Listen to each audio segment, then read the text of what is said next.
Bismillahirrahmanirrahim. Assalamualaikum warahmatullahi wabarakatuh.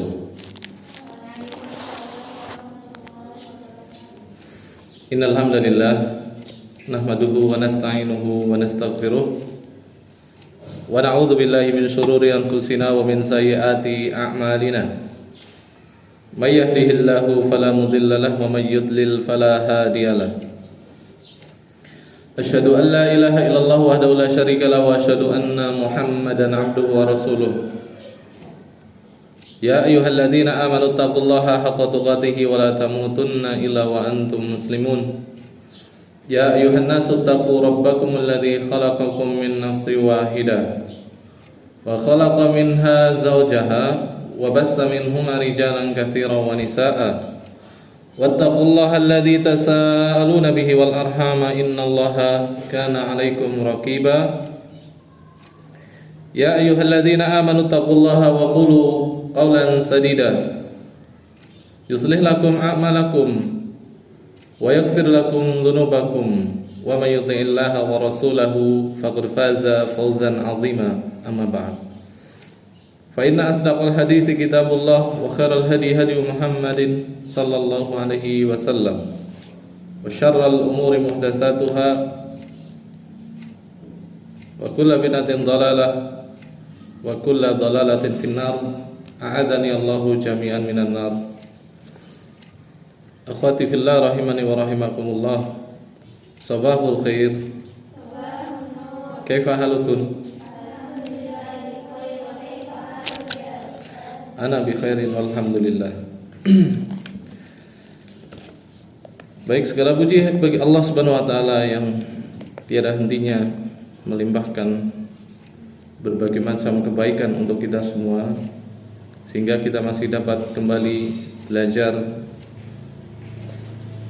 kemudian menggali hasanah ilmu keislaman yang semoga Allah Subhanahu wa taala berkenan untuk menjadikan amalan kita sebagai bekal nanti kelak di yaumil qiyamah. Allahumma amin. Salawat dan salam senantiasa kita sanjungkan kepada junjungan kita Nabi besar Muhammad sallallahu alaihi wasallam, kepada keluarganya, para sahabatnya dan juga umatnya. Baik, di pagi hari ini pelajaran kita masih di Sirah Nabawiyah yang kita kaji dari sebuah kitab yang berjudul Mukhtasar Ar-Rahiqul Makhtum karya Syekh Safiur Rahman Al-Mubarakfuri rahimahullahu ta'ala. Ya, insyaallah kita akan melanjutkan yang mana kemarin sudah sampai halaman berapa? 22 ya. Harbul Fijar sudah. Sekarang Hilful Fudul ya. Hilful Fudul yaitu perjanjian. Setelah perang biasanya ada gencatan senjata. Ya, apa itu gencatan senjata? Ya, di mana masing-masing pihak tidak diperkenankan untuk mengangkat senjata lagi, ya, demi apa?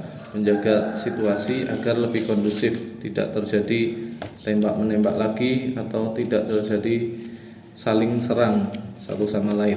Ya, itu namanya gencatan senjata. Nah, maka terjadilah yang namanya Hilful Fudul setelah terjadinya perang Fijar, ya. Perang Fijar kemarin, kenapa dikatakan perang Fijar? Ada yang masih ingat?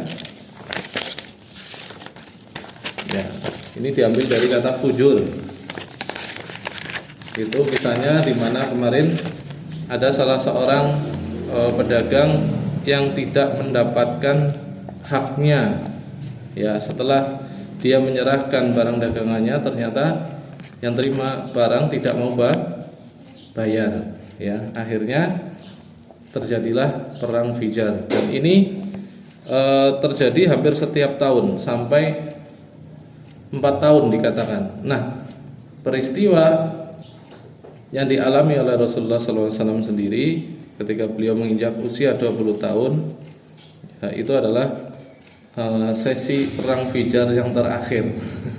Ya, sesi perang Fijar yang terakhir, di mana setelah perang Fijar itu terjadi, ya, maka terbentuklah yang namanya Hilful Fudul, ya, adanya perjanjian biasa, ya, biasa perjanjian damai.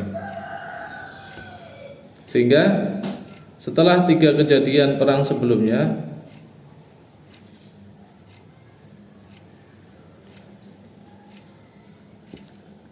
barulah terjadi pertempuran, ya, pada peristiwa perang yang keempat, yaitu pada perang Fijar itu. Ya, kalau yang sebelumnya hanya perselisihan-perselisihan kecil, pertengkaran-pertengkaran, ya, adu mulut atau cekcok bahasanya, tapi nggak sampai apa? Kontak fisik, nggak sampai angkat senjata. Nah, barulah pada kali keempat, tahun keempat, betul-betul mereka sampai kontak fisik. Ya, itu sekilas balik tentang perang Fijar.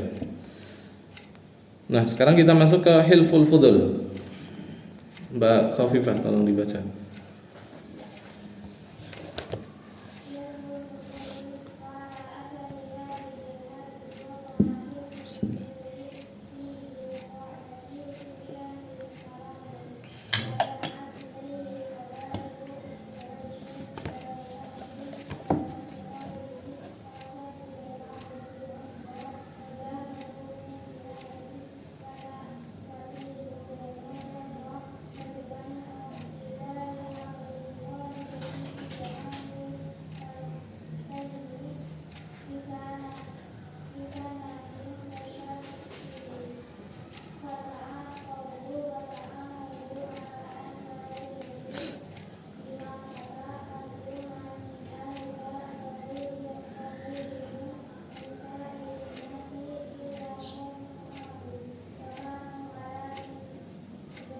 Man zalamahu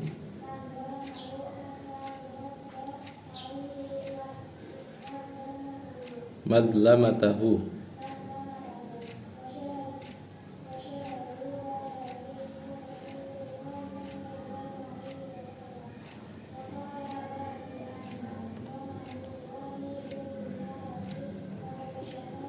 Syahidtu.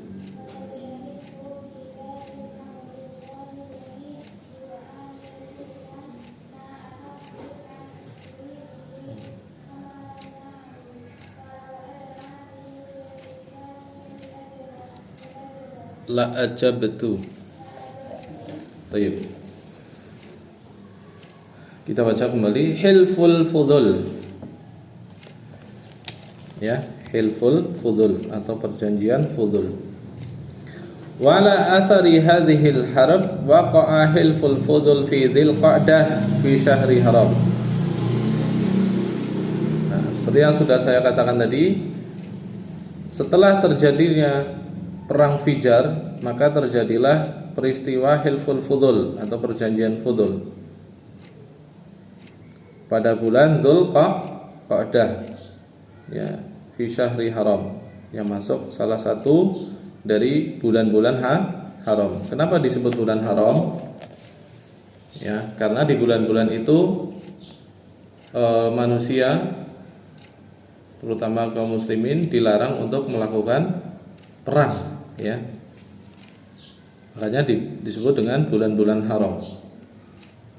Tada'at ilaihi qabailu min Quraisyin.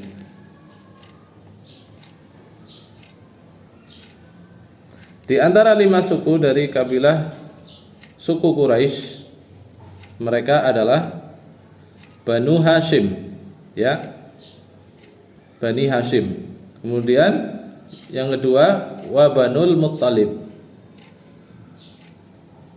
Bani Al-Muttalib. Kemudian wa Asad ibnu Abdul Uzza, Bani Asad, ya, Bani Asad. Wa Zuhrah, Bani Zuhrah. Kemudian wa Zuhrah min Kilab. Ini masih satu suku ya. Wa Taimi ibni Murrah. Kemudian yang kelima adalah Bani Taim. Ya. Bani Taim ibni Murrah. Jadi keluarga besarnya siapa tadi? Hashim, keluarga besarnya Muttalib, keluarga besarnya Asad, keluarga besarnya Zuhrah, kemudian keluarga besarnya Taim. Ada 5 ya, 5 keluarga besar yang berkumpul di situ. Fajtama'u fi dari Abdullah ibni Juda'an At-Taimi. Mereka semuanya berkumpul di salah seorang yang bernama Abdullah ibnu Juda'an. Li sinnihi wa syarafihi.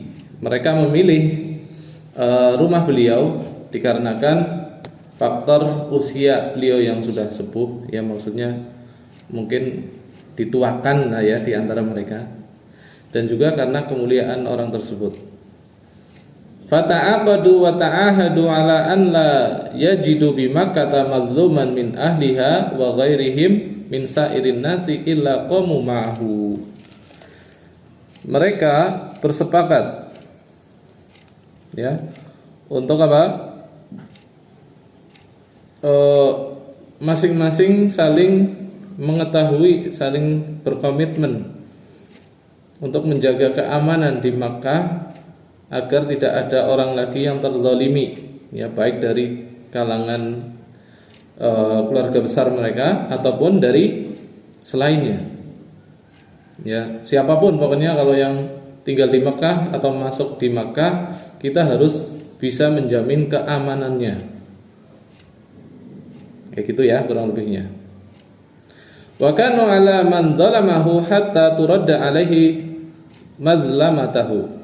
Nah, dan apabila kok sampai terjadi perbuatan aniaya yang mana salah satu pihak merasa terzalimi atau betul-betul terzalimi, maka sebisa mungkin merekalah yang nanti akan mempelopori agar pihak yang menzalimi mengembalikan atau menunaikan sesuatu yang mereka ambil dari pihak yang terzalimi, gitu ya. Wa syahida hadzal hilf Rasulullah sallallahu alaihi wasallam, dan beliau sallallahu alaihi wasallam pun pada waktu itu ikut serta dalam perjanjian atau dalam pertemuan besar tersebut, ya. Jadi beliau sudah menyaksikan. Wa qala ba'da an akramahullahu birrisalah, dan pada waktu itu beliau masih menjadi seorang pemuda. Usianya masih berapa tahun? 20 tahun. Ya, jadi belum diangkat oleh Allah menjadi seorang nabi atau rasul, gitu ya. Nah, makanya beliau mengatakan setelah beliau dinobatkan sebagai seorang rasul, beliau mengatakan laqad syahidtu fi dari Abdullah ibni Juda'an hilfan. Sungguh aku telah menyaksikan dengan mata kepala saya sendiri di rumah Abdullah ibnu Juda'an sebuah perjanjian mulia, ya. Ma ahabbu anna li bihi humrun na'am, yang hal itu lebih aku senangi daripada aku mendapatkan unta merah. Ya, padahal unta merah itu adalah pahala diantaranya sebagaimana yang disebutkan Rasulullah SAW, apabila seseorang bisa memberikan petunjuk atau hidayah kepada orang lain, maka baginya akan mendapatkan apa? Humrun na'am, ya. Fa wallahi la an yahdiyanna rajulan biyadika khairul laka min humrin na'am, ya, atau kama qala Rasulullah SAW. Beliau pernah mengatakan, sungguh salah seorang dari kalian yang bisa memberikan petunjuk kepada orang lain, ya baginya lebih baik daripada mendapatkan satu ekor unta merah. Nah, yang perlu digarisbawahi, unta merah ini adalah gambaran harta mewah pada waktu itu, ya, karena pada zaman beliau sallallahu alaihi wasallam yang namanya unta merah itu adalah kendaraan spesial, ya kan? Ya, kendaraan pada waktu itu opsinya hanya beberapa saja dan semuanya bisa dikatakan itu dari binatang. Yang pertama, apa yang biasa dipakai pada zaman dulu untuk sebagai alat transportasi? Kuda ya, jelas. Yang kedua, keledai, ya, persampuran antara kuda dengan apa kayak keledai? Hah? Ya pokoknya keledai lah ya. Kemudian onta. Kambing masuk nggak? Kambing nggak masuk ya. Kekecilan, kasihan ya. Wong berat badannya saja hampir sama dengan kita ya, bahkan mungkin lebih ringan. Kambing nggak masuk ya. Jadi ada beberapa opsi: keledai, kuda, unta. Ada lagi yang lebih mewah, gajah ya. Masih ingat Mbak? Ya, tapi jarang orang punya gajah, itu jarang. Nah, kalau bicara masalah unta, itu adalah gambaran kendaraan mewah pada waktu itu. Maka orang yang memberi hidayah, ya kata Rasulullah SAW, apalagi hidayah itu berupa memasukkan orang lain ke agama Islam yang dia tadinya masih non muslim gitu ya, kemudian dia islamkan, maka hal itu akan lebih baik ya daripada sekedar mendapat unta merah. Kalau di zaman sekarang unta merah gambarnya sudah berubah menjadi gambar kuda jingkrak ya. Ini menjadi emblem di salah satu kendaraan yang paling favorit di kalangan orang-orang berduit ya. Apa? Ferrari ya, mobil Ferrari. Berapa harganya? Ya searching aja sudah. Nggak usah tanya, saya juga nggak punya ya, belum punya ding. Yang Mbok suatu saat punya nggak Pak? Boleh Mbok? Ya boleh ya. Kemudian ya beliau mengatakan walau adda'a ya walau idda'a bihi fil islami la ajabtu. Seandainya saya pada waktu itu diajak untuk ikut serta dalam perjanjian tersebut, sungguh saya akan menerima ajakan itu dengan senang hati ya. Ya, meskipun pada waktu itu beliau memang hadir, tapi usia beliau pada waktu itu masih 20 tahun. Beliau belum dinobatkan sebagai utusan Allah secara resmi gitu ya. Sehingga beliau sallallahu alaihi wasallam belum punya kewenangan untuk mungkin memberikan saran, untuk ikut andil dan lain sebagainya. Beliau pada waktu itu hanya sebatas menemani paman-pamannya untuk hadir di situ, gitu ya. Ya, jadi kalau boleh dikatakan beliau adalah saksi hidup ya pada saat peristiwa Hilful Fudul. Ya, cukup jelas ya. Kemudian Mbak Kurnia tolong dibaca.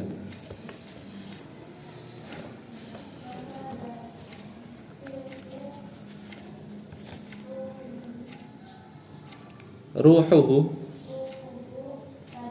tunafi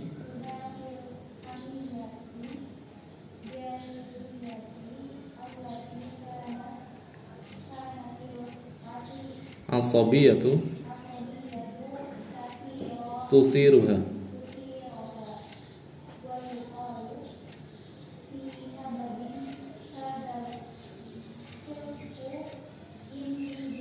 Inna rajulan min Zubaidin qadima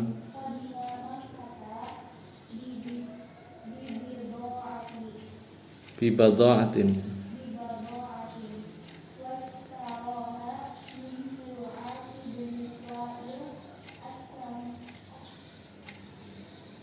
as-sahmi wa habisa haqqahu fasta'adda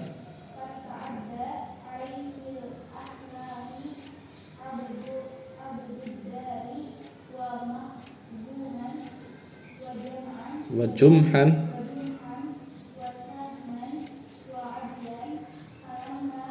falam tarithu lahu.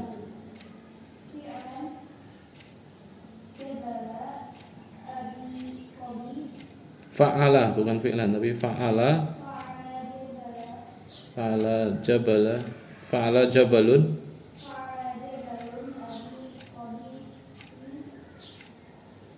Abi Kubaisin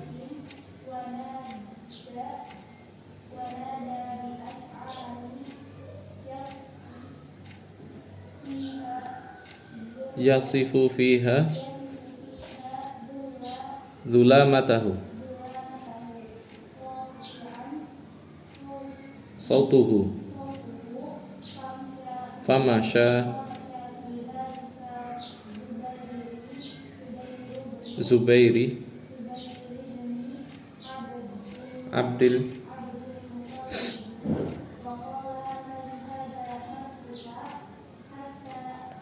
ma li hadza mutrakun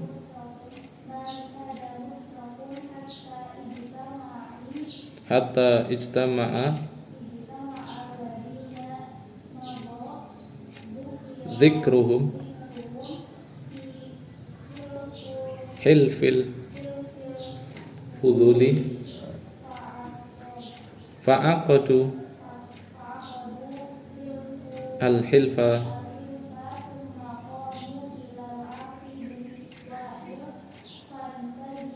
fantaza'u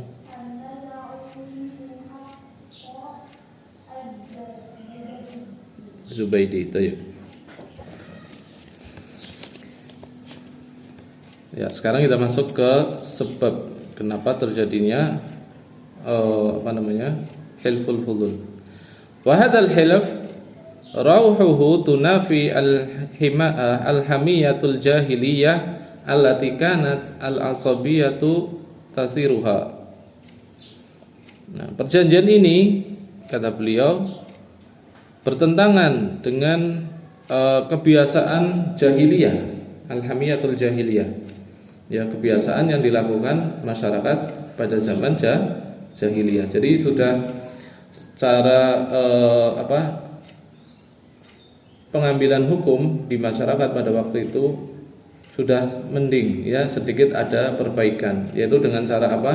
Adanya musyawarah, adanya perkongsian untuk menangani kasus-kasus seperti itu. Itu dengan cara apa? Di antara beberapa suku mereka bersatu membuat, ya kalau bahasa sekarang mungkin nota kesepahaman, MOU gitu ya. Membuat MOU untuk apa? Saling pengertian. Yang mana hal itu bertentangan dengan kebiasaan masyarakat pada waktu jahiliyah, yaitu sebelum Rasulullah SAW lahir, gitu ya. Jadi secara kondisi masyarakat memang dengan semakin dewasanya Rasulullah SAW, meskipun beliau belum dinobatkan oleh Allah Subhanahu Wa Taala secara terang-terangan untuk menjadi seorang utusan Allah, ternyata kondisi masyarakat juga sudah lebih membaik, ya, daripada sebelum beliau lahir ke muka bumi ini. Wa yuqalu fi sababi hadhil hilf inna rajulan min Zubaidin qadima Makkah bi bidha'atin. Dan dikatakan bahwasanya sebab terjadinya hilful fudul ini adalah dikarenakan ada salah seorang lelaki dari Bani Zubaid yang datang ke kota Makkah untuk apa? Berdagang. Ya, kenapa mereka dagang di kota Makkah? Karena mereka tahu Makkah itu sebagai pusat di mana manusia berkumpul dari seluruh penjuru dunia. Ya. Maka Makkah sejak dulu sudah diincar oleh para kaum pebisnis, ya.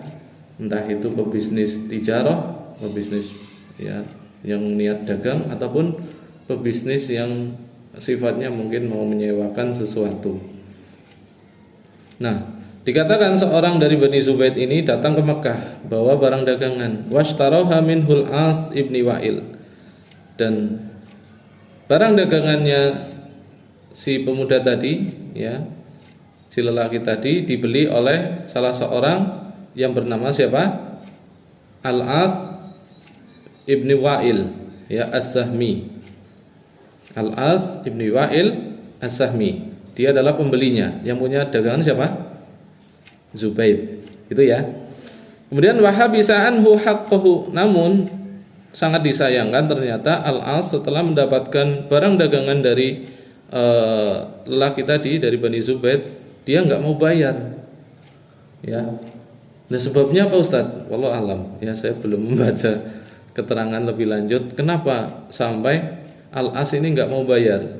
Ya, tentunya orang kalau dalam hubungan tijarah, dalam hubungan perdagangan, ada sebab-sebab yang melatar belakangi kenapa seorang tidak mau bayar.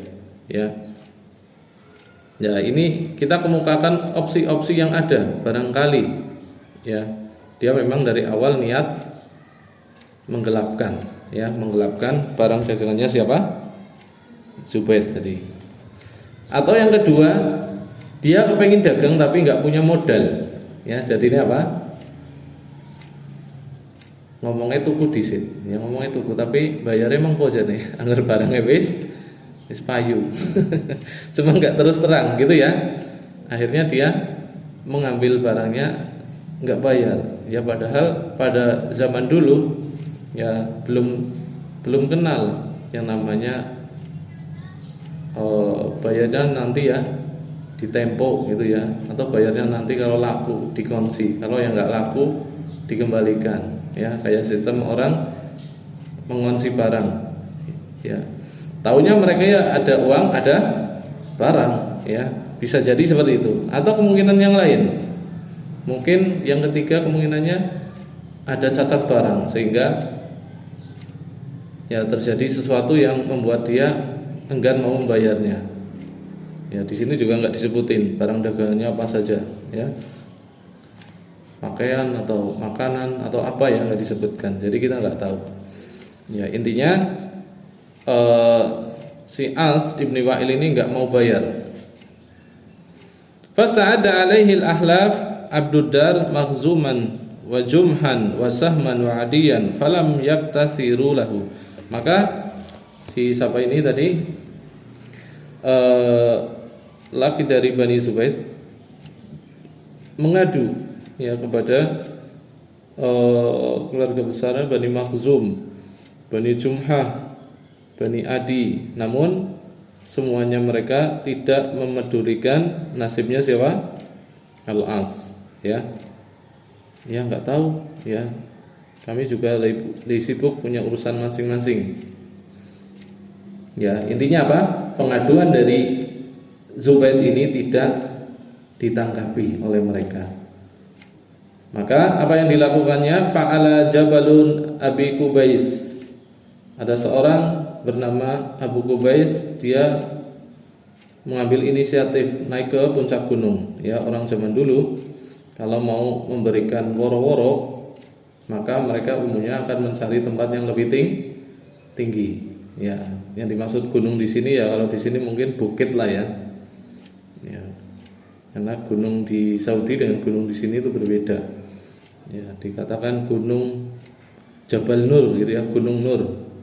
Ya, kalau di sini bukit itu belum gunung karena tingginya masih baru sekian ratus meter, ya, belum sampai ribuan. Kalau di sini namanya bukit. Nah, dia naik ke bukit. Wa nada bi asy'arin. Ya, dia naik ke sana kemudian menyeru kepada penduduk kota Makkah. Yasifu fiha madlamatahu. Kemudian dia menyebutkan perbuatan kezaliman yang telah dilakukan oleh siapa tadi? Al-As ibni Wa'il kepada penduduk yang sedang di situ pada waktu itu. Rafi'an sautuhu. Ya, dia mengeraskan suaranya. Karena zaman dulu belum ada speaker ya. Belum ada toa, belum ada salon, belum ada ya alat-alat pengeras bagaimana di zaman sekarang. Maka mereka betul-betul mengandalkan suara mereka. Ya. Famasa fi dzalika Zubair ibni Abdul Muttalib. Kemudian berjalanlah ya di kebarisan mereka Zubair ibni Abdul Muttalib untuk melihat situasi, ada apa sih ini, ribut-ribut ya, ada yang berteriak-teriak di atas gunung. Wa qala ma li hadza mutrakun, ya, dia mengatakan siapa yang tertinggal, ya, atau ada apa yang sedang terjadi. Hatta istama'a alladhi madha dhikruhum fi hilfil fudul fa'aqadul hilf thumma qamu ilal as ibni wa'il fantaza'u minhu haqqa Zubair. Ya, kemudian sampailah para peserta tadi, siapa? Orang-orang yang melakukan hilful fudul di tempat tersebut. Ya, mereka berusaha mendamaikan kedua belah pihak yang sedang bermasalah. Nah, sehingga apa? Mereka memberikan saran supaya Wa'il atau Al-As ibnu Wa'il memberikan haknya Zubair, yaitu berupa apa? Pembayaran atas barang dagangan yang sudah dia ambil. Itu ya. Akhirnya atas kejadian itu Zubair mendapatkan haknya berupa pembayaran atas barang dagangannya yang dia jual ke siapa? Al-As ibnu Wa'il. Ya, ini sebab yang melatar belakangi terjadinya hilful fudul. Ya. Kenapa kalau hal ini tidak terjadi atau tidak dilakukan? Niscaya sisa-sisa hukum jahiliyah masih akan terus berlaku di masyarakat pada waktu itu, di mana itu yang sudah saya katakan, yang berlaku pada zaman jahiliyah adalah hukum apa? Hukum rimba, di mana yang kuat mereka akan mengalahkan yang lemah, ya. Jadi suku-suku yang kuat atau suku-suku yang lebih banyak sekutunya gitu, kawan-kawannya, mereka akan bisa mengalahkan suku-suku yang lebih sedikit atau suku-suku yang tidak terkenal, ya, karena memang yang berlaku seperti itu hukum rimba. Ya, terus berkembang dan ada hilful fudul ini, maka bisa kita ambil kesimpulan dengan adanya hilful fudul ini kondisi masyarakat pada waktu itu sudah semakin agak mendingan, ya, meskipun belum 100% sebagaimana yang diharapkan oleh Islam, ya. Tayyib. Selanjutnya Hayatul Qadah, Mbak Kurnia.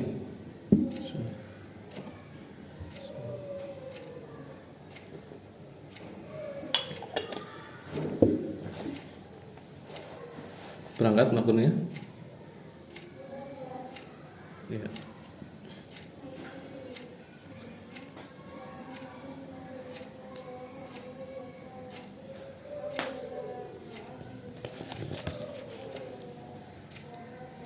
Syababihi,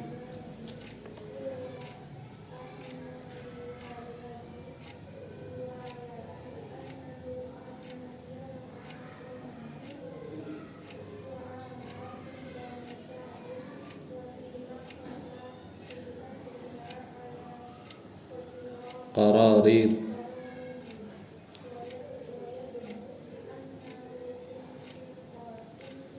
wa yabdu annahu intaqala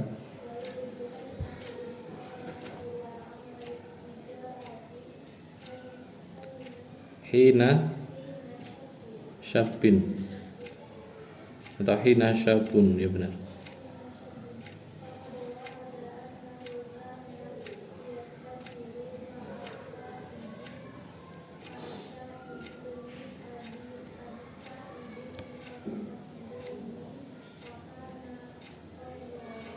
Fakana khairu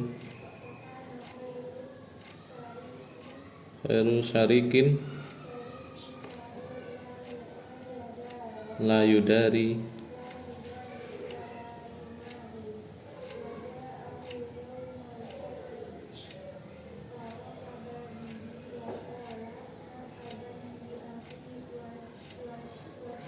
wa syariki.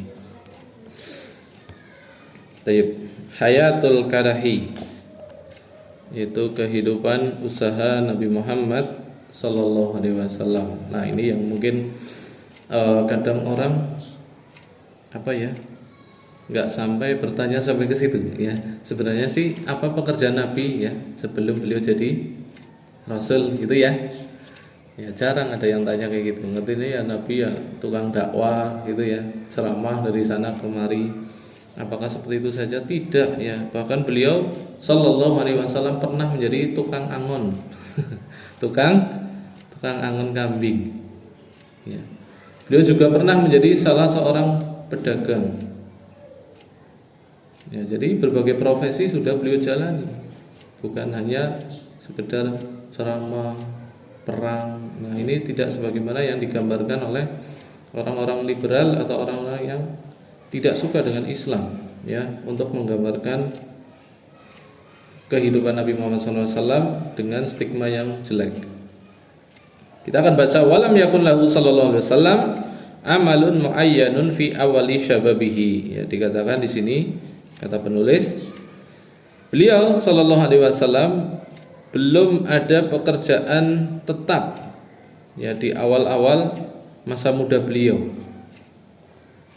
Illa anna riwayata tawalat annahu kana yar'a ghanaman. Ya, kecuali ada sebuah riwayat yang mengatakan di sana bahwasanya beliau sallallahu alaihi wasallam pernah melakoni pekerjaan, yaitu apa? Angon kambing ya. Angon kambing. Kalau cara memelihara kambing pada zaman dulu itu sedikit berbeda dengan orang-orang zaman sekarang. Kalau zaman dulu, zamannya Rasulullah SAW, ya namanya angon kambing, ya digembalakan, ya tidak seperti yang kita ketahui mungkin sekarang mayoritas orang memelihara kambing itu dengan cara apa? Dikandangkan. Ya, kalau zaman dulu enggak digembalakan, dibiarkan di sebuah padang untuk mereka bisa hidup bebas. Ya, nanti kalau jamnya sudah harus pulang ya mereka baru mengumpulkan binatang-binatang ternak mereka. Kemudian ra'aha fi Bani Sa'din. Beliau memelihara kambing itu untuk Bani Sa'ad. Artinya bukan kambingnya sendiri tapi punya kepunyaan Bani Sa'ad. Wa fi Makkah li ahliha ala qararid. Dan juga pernah beliau memelihara kambing punya salah seorang penduduk Makkah. Ya, dengan upah beberapa qararid. Qararid itu dikatakan 1/10 dari setengah dinar. 1 dinar itu berapa? Ya, kalau 1 dinar zaman dulu bisa untuk beli 1 kambing, 1 ekor kambing besar. Ya, kambing sudah layak konsumsi lah ya. Ya, kurang lebih katakan 2 juta gitu ya, 1 dinar. Berarti kalau 1/10 dari setengah dinar berapa? Setengah dinarnya sejuta. Ya, 1 juta dibagi 10 berapa? 100.000. Nah, itulah upah yang beliau terima ya pada waktu itu. Ya, kurang lebih ada yang mengkalkulasikan 30 real ya, 30 real. 1 real Saudi sekarang kurang lebih 3.500. Kalikan 30 berapa? Ya, kurang lebih 105.000 lah ya. Kurang lebih. Apa berapa? 115 ya, 115.000 itulah upah yang diterima beliau dari jasa menggembalakan kambing. Ya, sedikit atau banyak? Ya, sedikit. Ya. Tapi bukan masalah sedikit banyaknya. Itu adalah pekerjaan yang telah dilakoni oleh para rasul. Jadi setiap rasul mereka pasti pernah menggembalakan kambing. Ya, nanti akan ada keterangannya insyaallah. Wa yabdu annahu intaqala ila amali tijarah hina syabun. Nah, setelah beliau menggeluti profesi sebagai seorang penggembala, lalu beliau beralih naik tingkat menjadi seorang pedagang, menjadi seorang pedagang. Ya, kalau bahasanya sekarang menjadi seorang pebisnis.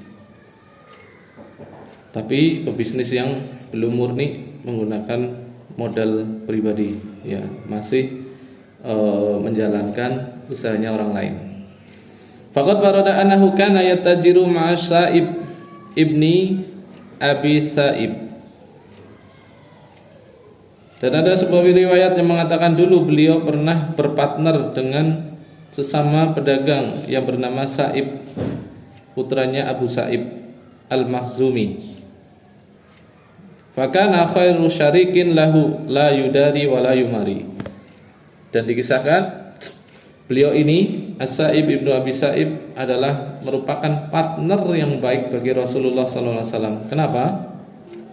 Karena dia nggak pernah nipu, nggak pernah juga mau mengejek Rasulullah SAW.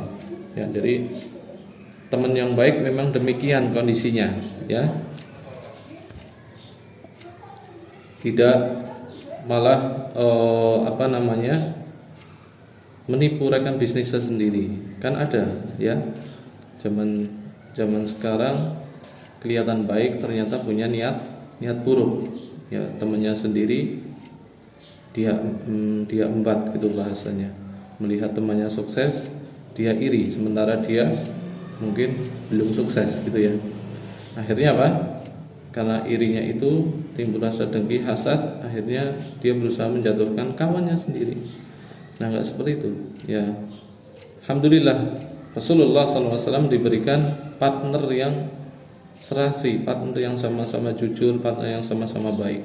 Wa ja'ahu yaumal fath farahaba bihi, maka datanglah hari-hari yang terbuka sehingga mereka atau Rasulullah SAW mendapatkan keuntungan yang lumayan. Waqala marhaban bi akhi wa syariki. Kemudian beliau mengatakan, selamat datang saudaraku sekaligus partner usahaku.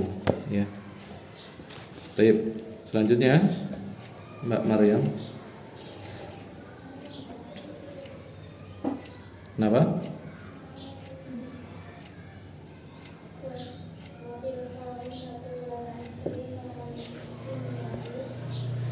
Min sinnihi.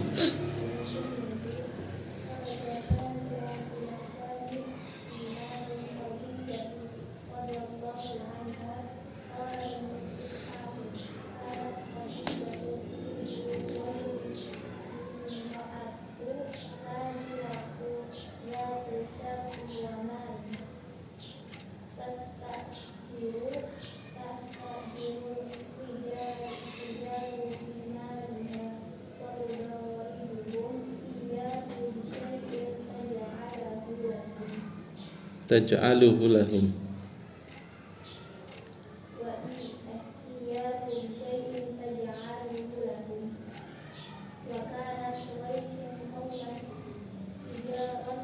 Tujaron.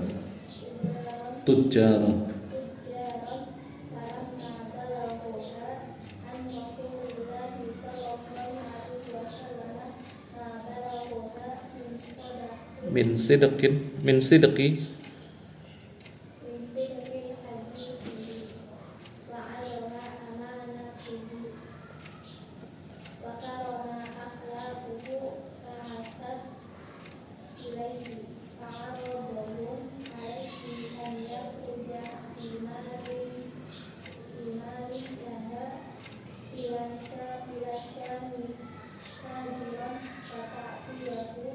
wa tu'tiyahu afdhala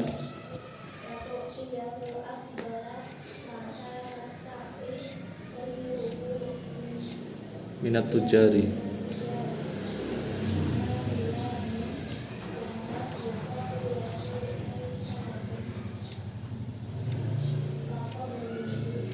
Faqabilahu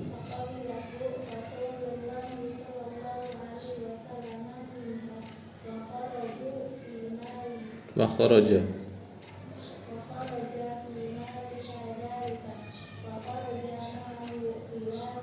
fulamuha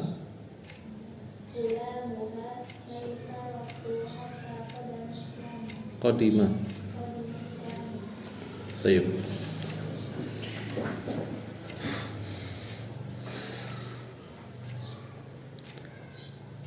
Wa fil khamisah wal ishrina min sinnihi kharaja tajiran ila Syami. Nah, pada saat beliau menginjak usia 25 tahun,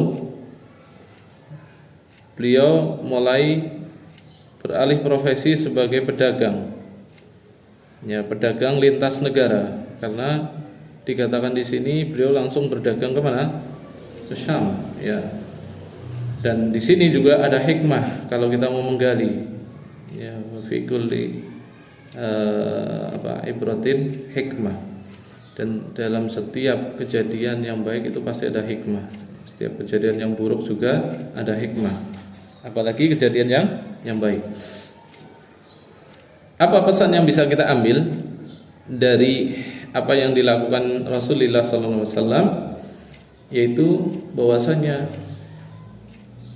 dianjurkan kepada anak-anak yang masih muda untuk mereka keluar dari daerahnya, keluar dari kampung halamannya, keluar dari kabupatennya, pergi menuju daerah lain, ya. Jadi jangan hanya bermodalkan yang penting kumpul karo keluarga. Ya, maka bisa kita lihat orang-orang yang memang biasa merantau biasanya tingkat kesejahteraan ekonominya itu akan lebih mapan daripada orang yang dari kecil sampai tua karepe parep karo ora bingunge bae. Ya enggak? Pernah memperhatikan sampai ke situ tidak? Belum, Ustaz. Ya, makanya saya kasih tahu. Coba kita perhatikan di lingkungan sekitar kita. Benar enggak apa yang saya katakan? Ya. Kalau kalian saat ini belum perhatikan, coba perhatikan tetangga kalian. Oh iya ya, si fulan ya sejak lulus SMA dia kuliah di mana, misal di Jogja atau di Jakarta. Kemudian bisa kuliah sendiri atau dibayari orang tuanya. Setelah itu dia berwirausaha di sana atau bekerja di sana. Pulang-pulang ke kampung kita, ke kampung halaman kalian sudah bawa suami atau bawa istri, ya. Dan mereka secara kondisi ekonomi biasanya sudah mapan daripada orang yang dari kecil, ya, lendotan bagaro bapak ibune.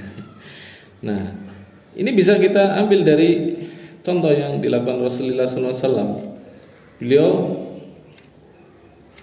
sekali melakukan aktivitas dagang itu langsung antar negara, ya, bukan antar kampung lagi, dari Mrebet ke Bojongsari, dari Bojongsari ke Bropot, bukan, ya, langsung antar negara. Mungkin ada yang membantah, ya itu kan sekarang Ustaz, atau dulu kan masih jarang manusia Ustaz, ya. Nah terus kalau jarang manusia, emang kenapa nggak boleh pergi ke luar negeri? Ya justru dengan masih jarangnya manusia, ya resiko dalam perjalanan itu jauh lebih besar, ya. Kalau lebih memilih, ya mending nggak usah pergi ke luar negeri pada zaman dulu. Kenapa? Transportasi masih serba terbatas, ya. Keamanan nggak ada yang bisa jamin bisa selamat nggak sampai ke tempat tujuan. Kalau zaman sekarang, subhanallah, ya alat transportasi sudah canggih dan nyaman. Ya, zaman dulu untuk sekedar pergi ke Syam dari Makkah itu bisa berminggu-minggu, bisa berbulan-bulan, ya tergantung situasi kondisi, ya. Nah, ini dikatakan di sini fi mali Khadijah radhiyallahu anha. Beliau berdagang ke Syam, ya, untuk menjalankan roda bisnisnya siapa? Khadijah radhiyallahu anha, yang kelak nanti akan menjadi calon istrinya, ya. Jadi jebule calon bojone adalah majikannya sendiri, bosnya sendiri, ya. Boleh ya seperti ini? Boleh ya. Qala Ibnu Ishaq, berkata Ibnu Ishaq, kanat Khadijatu binti Khuwailid imra'atun tajiratun dzata syarafin wa malin. Berkata Ibnu Ishaq, ya, Khadijah radhiyallahu anha ini merupakan salah seorang wanita, salah seorang pebisnis wanita sukses yang punya kemuliaan dan punya harta melimpah. Ya, Masya Allah ya. Meskipun dia adalah seorang janda ya. Tastajiruhur rijalu fi maliha, dan sudah banyak lelaki yang memang biasa ngambil barang dagangannya dulu. Ya, jadi beliau pada waktu itu melakukan usaha juga tidak sendirian. Ya, dengan cara apa? Dengan cara, kalau bahasa sekarang mungkin disalesi sama freelance ya.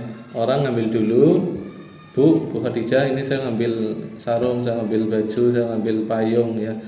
Totalnya sekian, jumlahnya sekian ya, saya bawa dulu, nanti akadnya kalau yang laku saya setorin ya. Ya, enggak apa-apa, bawa. Ya, kayak gitu. Dan itu bukan hanya 1-2 orang, banyak orang yang menjadi sales freelance-nya Khadijah radhiyallahu anha. Termasuk siapa? Rasulullah sallallahu alaihi wasallam. Beliau akhirnya mendaftar sebagai seorang salesnya dari Khadijah radhiyallahu anha. Ya, kalau kita bahasakan sekarang ya sales lah ya. Kalau dikatakan pedagang membawa barangnya orang lain, ya biasanya untuk dijual kembali itu namanya sales ya. Wa tudaribuhum iyyahu bi syai'in taj'aluhu lahum. Ya, dan di antara mereka biasanya menggunakan sistem atau akad mudharabah. Apa itu mudharabah? Bagi hasil. Ya, jadi misal si fulan ngambil barang dari Khadijah, apa, kain ya, gamis ya, atau kain satu gulung dengan panjang 25 meter atau panjang 10 meter. Modalnya berapa? Modalnya misal 1 juta. Kemudian dibawa ke Syam, laku di sana laku 3 juta. Nah, itu selisih antara harga jual dengan harga modal dikurangi ya. Berarti berapa untung kotornya? 2 juta. Nah, nanti dikurangi lagi untuk biaya operasional ya. Berapa biaya untuk makan, untuk nyewa pengawal, kemudian untuk nyewa atau beli kuda tunggangan ya misalkan. Itu dikurangi, nanti ketemulah hasil atau laba bersih. Nah, itu yang nanti akan dibagi. Itu namanya sistem apa? Mudharabah. Tinggal persentasenya sesuai dengan kesepakatan. Ya. Yang punya barang mau berapa persen, yang jualin berapa persen. Itu namanya sistem mudharabah. Wa kanat Quraisyun qauman tujjaran, dan suku Quraisy pada waktu itu memang terkenal, mereka adalah kaum pedagang. Ya. Kaum pebisnis lah ya kalau bahasa kita.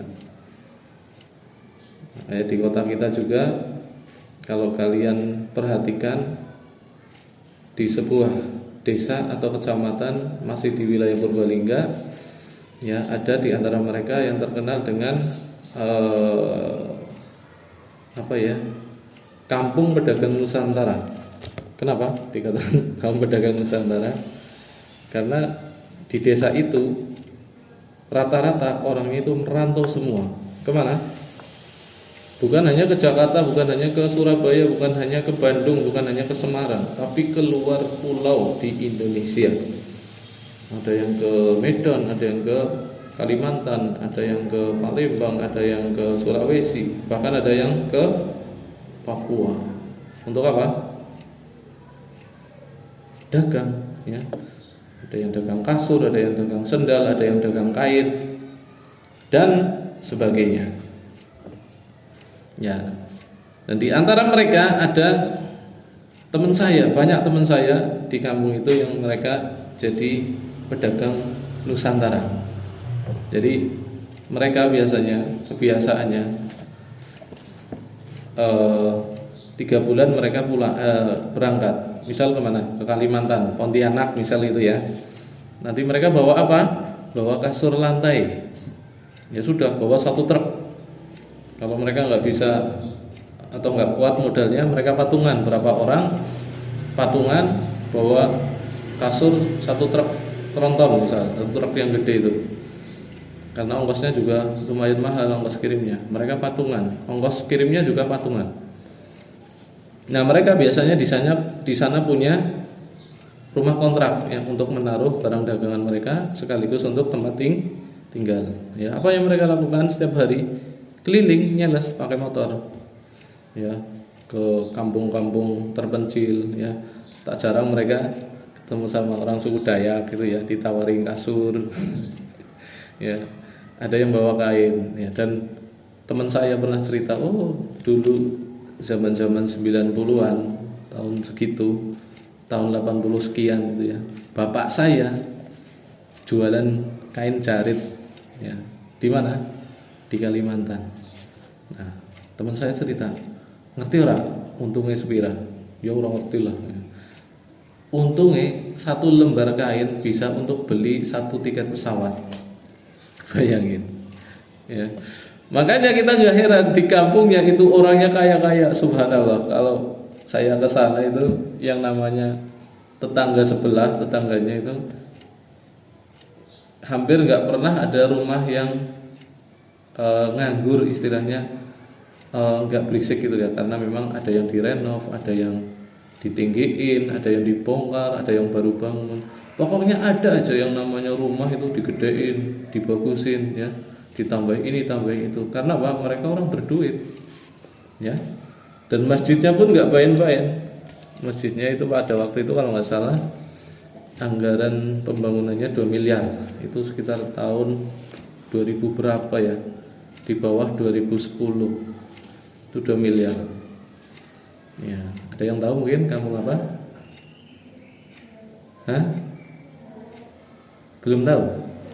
Ya. Tahu tempat kelahirannya Jenderal Sudirman? Di mana? Kecamatan Rembang ya, di Kampung Losari sana. Lembang Losari, Karangmoncol. Ya, sekali-kali main ke sana ngajak Abi kalian.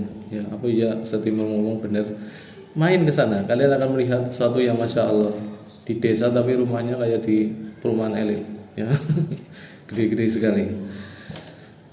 Nah, itu adalah fakta nyata di antara contoh yang sudah mereka buktikan, meskipun mungkin barangkali sebagainya belum tahu ilmu ini ya.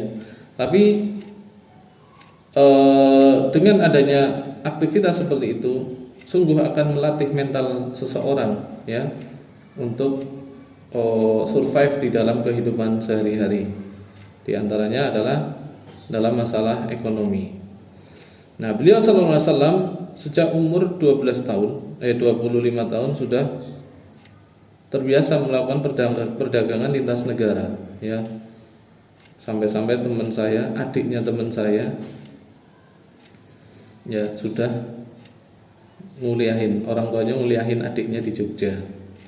Nah, saya tanya, "Bro, adikmu sekarang kerja di mana?"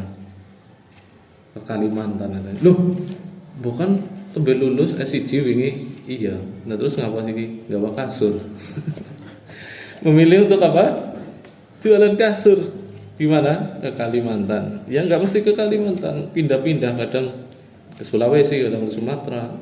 Tergantung di mana tempat potensi untuk berdagang, ya mereka akan datang ke situ. Nah, selama 3 bulan di sana, nanti pulang ke Purbalingga. Di sini sebulan, ya ngapain? Ya istirahat, ya temu kangen sama keluarga, anak-anak, sambil ngumpulin dagangan lagi, ya. Nah, nanti berangkat lagi ke sana. Berapa lama lagi? 3 bulan lagi, ya nagih, nagih sambil ngider lagi. Nah gitu terus, ya kehidupan di kampung tersebut. dan itu diwariskan oleh anak-anaknya sampai sekarang. Kemudian sampai mana tadi? Sampai kelalen gitu.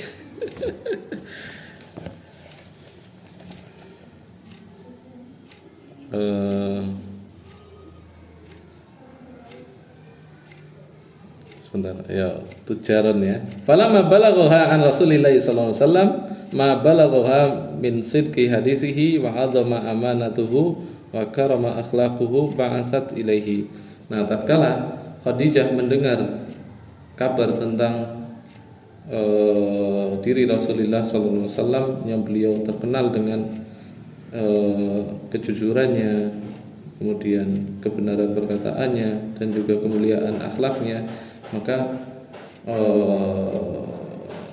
Khadijah mengirim utusan untuk menawarkan kepada Rasulullah SAW ya, untuk menjadi salah seorang partner bisnisnya. Ya, awal mula partner bisnis ya, belum jadi suaminya ya, belum ngajak kok, belum bocorannya belum ya, tapi apa? Ngajak sebagai partner bisnis. Fa'aradat alaihi an yakhruja fi malin laha ila Syami tajiran. Ya, kemudian beliau sallallahu alaihi wasallam atau Khadijah mengajaknya untuk keluar ya, atau untuk membawa barang dagangannya ke Syam sebagai seorang sales atau pedagang. Ya, membawa harta bendanya Khadijah menuju ke Syam. Maka tu'ti ghairahu minat tujar. Yang mana yang diberikan oleh Khadijah pada waktu itu lain daripada yang lain, tidak seperti yang beliau percayakan kepada para sales yang lain. Ya, kalau sales yang lain mungkin dikasih dagangan maksimum 10 juta gitu ya. Tapi khusus untuk Nabi Muhammad SAW langsung dikasih, dah kamu bawa 15 juta sana. Ini barang dagangnya senilai 15 juta. Silakan engkau jual di Syam ya. Mudah-mudahan dapat untung banyak gitu ya. Ma'a ghulamin laha yuqalu lahu Maisarah. Ya, bahkan Khadijah radhiyallahu anha memberikan teman perjalanan kepada Rasulullah sallallahu alaihi wasallam yang namanya siapa? Maisarah ya. Dia pada waktu itu masih anak-anak, disebut gulam. Ya, gulam itu anak-anak yang usianya belum sampai usia baligh ya, belum dewasa. Ya, berarti kisaran berapa? Antara 8 sampai berapa? 8 sampai 14 tahun itulah ya, kurang lebih. Itu gulam. Faqabilahu Rasulullah SAW minha. Lantas Rasulullah SAW menyetujui penawaran si Khadijah tadi. Wa kharaja fi maliha. Lantas beliau pergi membawa barang dagangannya. Wa kharaja ma'hu gulamuha Maisarah hatta qadima Syam. Sambil ditemani Maisarah, yang akhirnya mereka sampailah juga ke negeri Syam ya, kota Palestina saat ini.